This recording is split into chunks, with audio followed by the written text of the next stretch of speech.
lúc này nhá kia kho của lúc này nó thua này nó tính cho các bạn chính à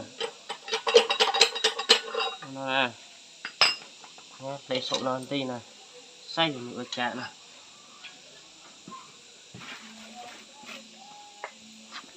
luôn là mà tiếp lấy tàu này nữa tính chính này cho tí ba giờ tàu này chua thịt này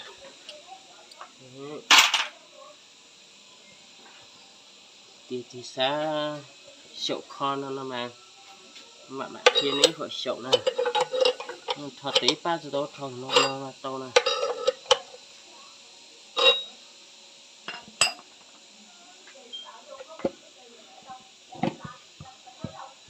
xay cho cái minh rồi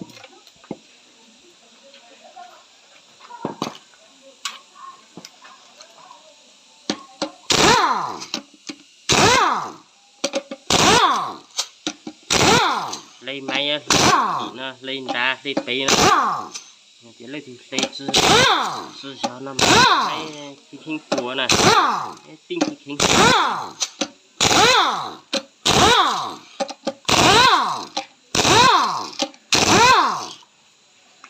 lên máy lên thì nó là đã nó là tỏ nó nè này cái tinh là chữ hua này thì chữ bốc là cái tinh chữ hua này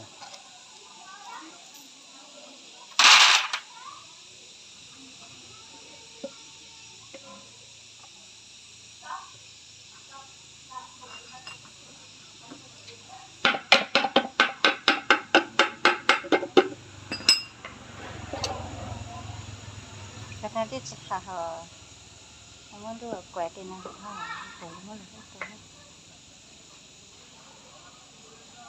lúc xây đồ lò nữa chính thị chứ nè có sự thật quái của thà mà nó khác cho nhớ tự nè nó mà có mua nhớ lốt tự nè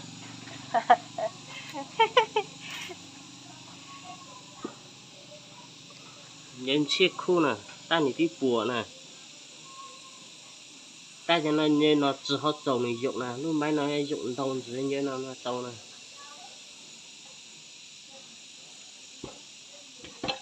lúc này giờ máy ổn liền nè như là sinh nhớ trời gió này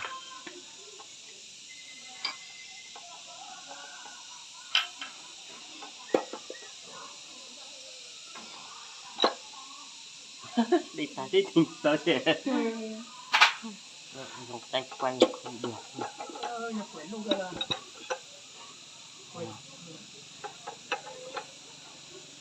ủa nó bây giờ tới mà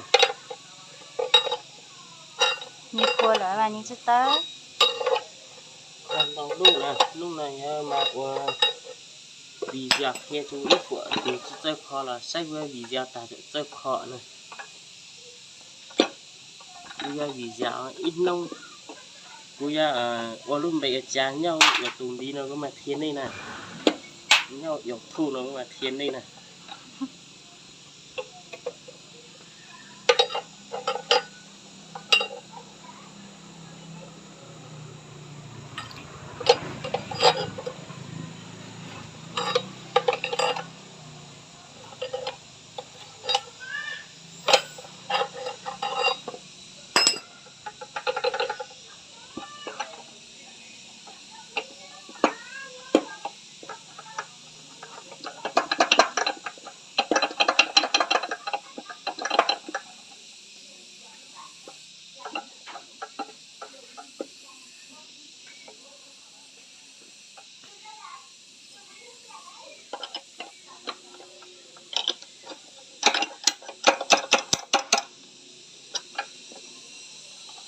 thôi chỉ tới lui tớ là tới cửa hết rồi ở xe này thì họ tới rồi còn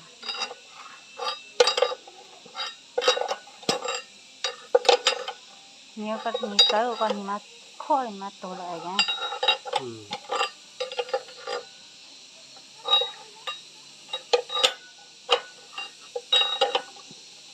có cha chuột con ha.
Chắc là khuôn là cái thiên của nó này.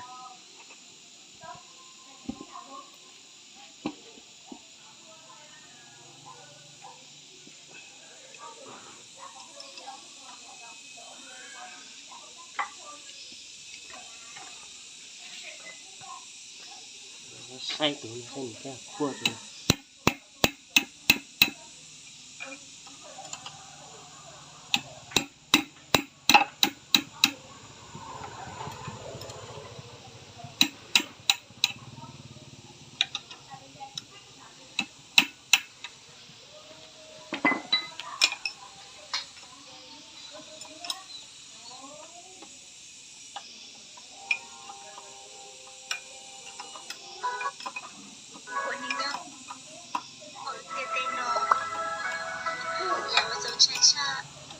Tất nhiên này đổ vào lúa nào càng đời nhỉ. Hả? Đổ lúa nào cũng đời. Giờ mà hai cái này nó thun nhau.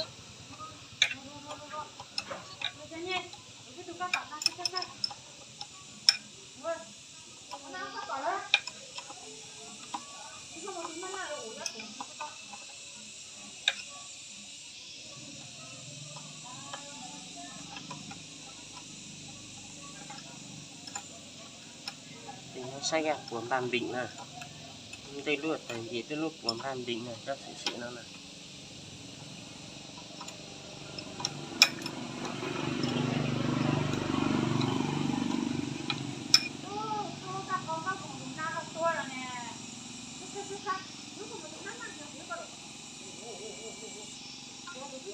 Quấy đoạn này.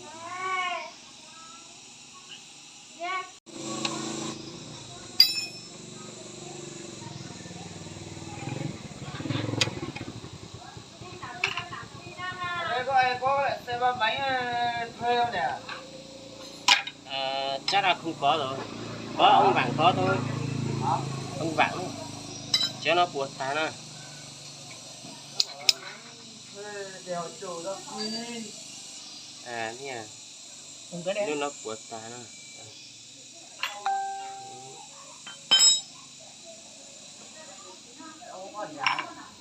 Chắc là có. Hả? Chưa có cái bàn tính không? À.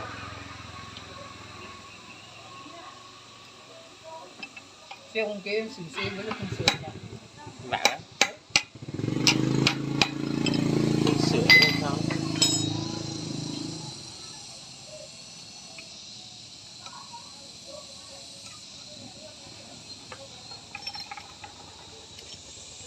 Đấy, nó sâu nè.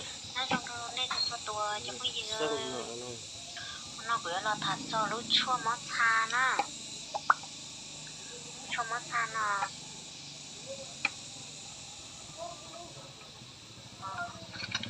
Để cuốn nó. Cuốn để nó nè.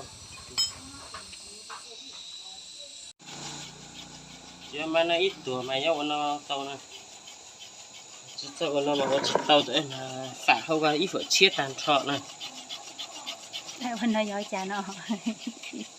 do của chúng nó là chi lâu tua này anh mà dùng lo này mà chuột thổ chia này đấy, bắt tàu rồi nè sợ nó chơi nhá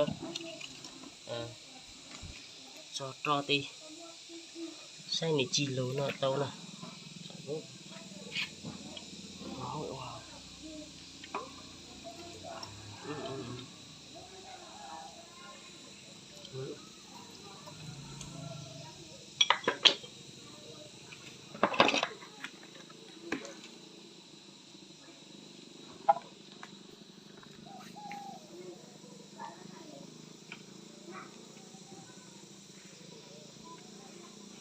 nè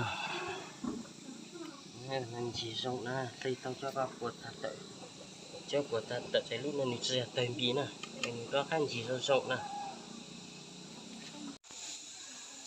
cái bỏ mới giờ tin mình nó khó tin mấy nó lấy cho son nó nè lấy khó to chừng đấy tua lúc mấy người tự cho đầu tiên nó làm đùa lại nhà tiền ít nông tiền con máy ở đây thì cho so tin máy đủ luôn nó nhớ có đấy so đủ luôn lên mà tàu tròn này anh lúc máy nịt trò tôi nịt mà tự cho có khó tôi mà chùa nịt mua áp ít xong nó nịt thì hai chừng chỉ lâu chùa thổ chia này tí chỉ mới khó đã tự cho chỉ lâu này thâu bây nhiêu triệu khó biết bỏ xuống khó xuống cho xuống tua khó bây nhiêu không cho nè xuống so là xuống chia tiền mình xuống trò tàng à có ở bên nông mà mình tự cho hậu ti nó cho đi tự bút tàn cho nè sự tròn như ở bên xa nè sự tròn như tí xa nữa nè Giác khó đi bút khó nè. nhớ kho tiền tiền nhẹ kho rong